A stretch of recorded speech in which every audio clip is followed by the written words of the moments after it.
Assalamualaikum warahmatullahi wabarakatuh.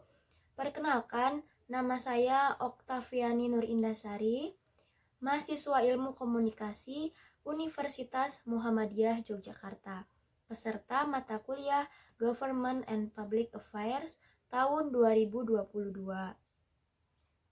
Pada video kali ini, saya akan menjelaskan tentang 3 pokok bahasan mengenai komunikasi publik, pemerintah, fungsi internal government PR, dan media relations government PR. Baik, di sini saya akan menjelaskan terlebih dahulu materi yang pertama tentang komunikasi publik pemerintah. Sesuai dengan instruksi Presiden Republik Indonesia nomor 9 tahun 2019, yaitu terkait pengelolaan publik. Instruksi ini ditujukan untuk pemerintah pusat, pemerintah provinsi, dan pemerintah kabupaten. Kalau di pemerintah pusat, instruksi ini dikerjakan oleh Kominfo. Adapun tujuan dari komunikasi publik pemerintah. Yang pertama, menyerap aspirasi publik. Ini harus menjadi prinsip. Yang kedua, perlu menyampaikan informasi dan kebijakan pemerintah. Terdapat pula peran komunikasi publik pemerintah. Yang pertama, menyebarluaskan kepada publik narasi tunggal. Misalnya di era COVID seperti ini, info tentang vaksin disebarluaskan oleh Kominfo. Dari segi bahasanya harus mudah dipahami oleh masyarakat. Dan data pendukung lainnya tentang kebijakan dan program pemerintah. Yang kedua, menyampaikan setiap kebijakan dan program pemerintah secara lintas sektoral dan lintas daerah kepada publik secara cepat dan tepat. Yang ketiga, menyampaikan informasi melalui berbagai saluran komunikasi kepada masyarakat secara cepat, tepat, dan objektif serta berkualitas.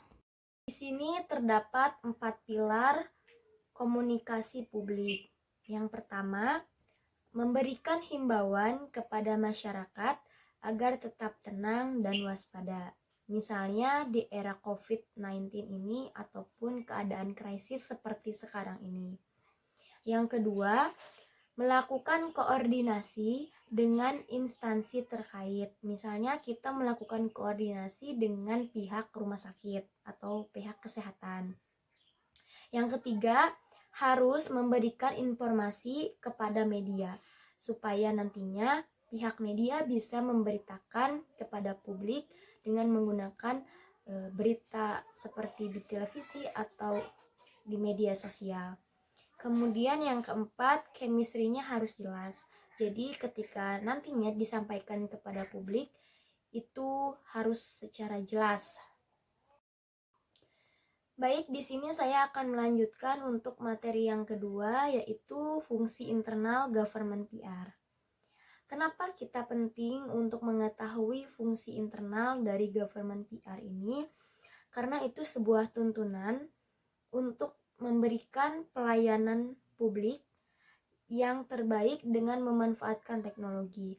Karena kan di zaman sekarang teknologi itu udah semakin canggih ya. Terdapat pula bentuk diseminasi informasi. Yang pertama ini ada above the line. Nah, above the line ini melalui radio, televisi, dan media cetak ataupun majalah. Yang kedua terdapat through the line. Nah, ini memanfaatkan media sosial seperti SMS, Instagram, WhatsApp, YouTube, Facebook, maupun Twitter. Nah, yang ketiga, ini adalah below the line. Menggunakan media tatap muka, baligo, ataupun pertunjukan rakyat. Misalnya di sini wayang kulit.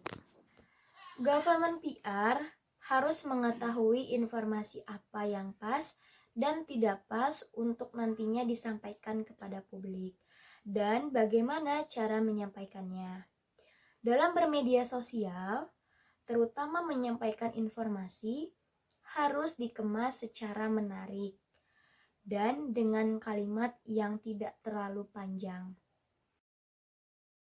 Terdapat pula etika dalam bermedia sosial. Yang pertama, harus menjunjung tinggi kehormatan instansi pemerintah. Yang kedua, harus memiliki keahlian atau kompetensi dan kejujuran serta berintegritas.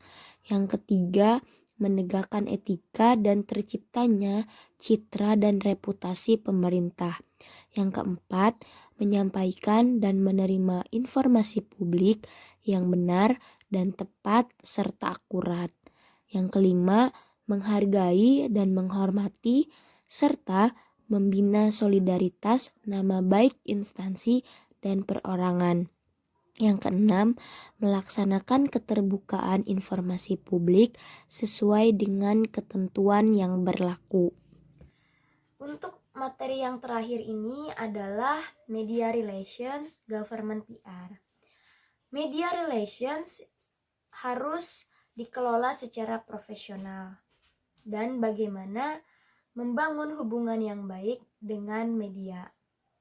Dan juga harus memahami bagaimana karakteristik dari masing-masing media tersebut agar nantinya ketika kita diwawancarai itu sesuai dengan apa yang kita sampaikan. Baik, di sini juga terdapat tugas-tugas government PR.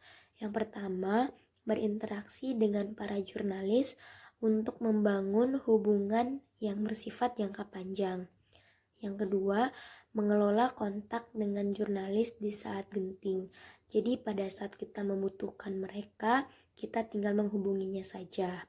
Yang ketiga, mencari liputan media dan merespon permintaan wawancara atau informasi yang dibutuhkan oleh jurnalis. Dan yang keempat, mengukur hasil, memonitor dan mengelola kontak antara organisasi dan jurnalis oleh Dorley dan Gracia tahun 2007. Terdapat juga kompetensi government PR.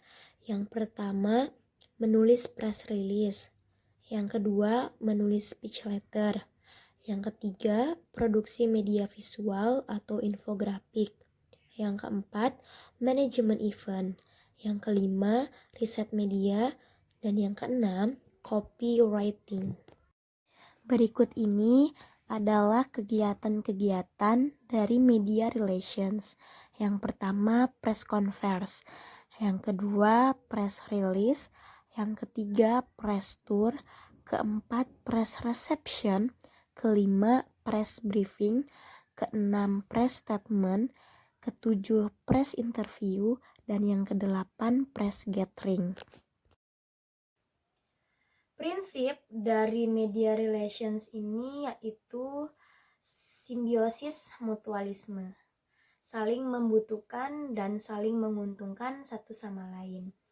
Jadi mereka butuh kita sebagai bahan berita atau narasumber, begitupun sebaliknya kita butuh mereka sebagai media untuk menyampaikan kepada publik.